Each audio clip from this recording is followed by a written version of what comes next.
when you see a colleague struggling at work, or when you walk by a homeless person, or when you see the devastation of the climate crisis on TV, what's your response?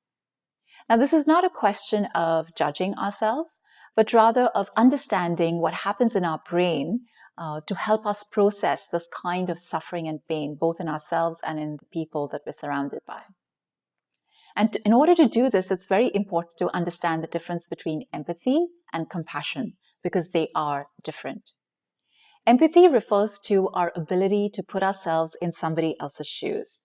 And this can happen at two different levels. One is called affective empathy, which is our ability to feel what the other person might be feeling. So if they're feeling sad, we feel that same sadness. If they're feeling joy, we feel happy as well.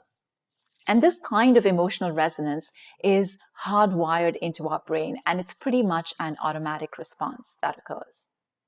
The second level of empathy is cognitive empathy, and it's our ability to be curious and to understand what might be happening for the other person. It's our ability to take perspective. Now, both affective and cognitive empathy can be present just by themselves, or they might be present at the same time, and they both interact with each other. And empathy researchers tell us that this becomes important when it comes to the response from our empathy. So empathy can have three different outcomes. The first outcome is aversion or avoidance. And this means that when we encounter suffering, we turn away from it.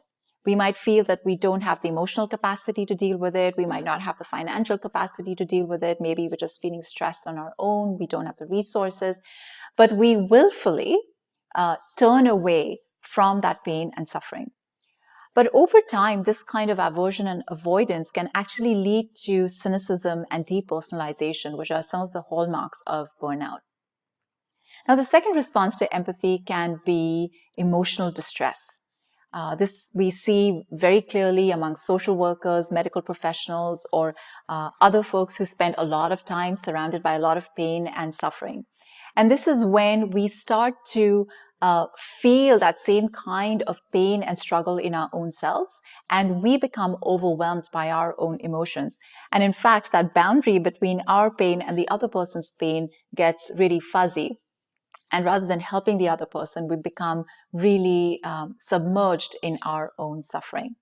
Again, this kind of emotional distress is not helpful because it can lead to burnout as well. Now, happily, there's a third outcome to empathy, and this is called empathic concern or compassion.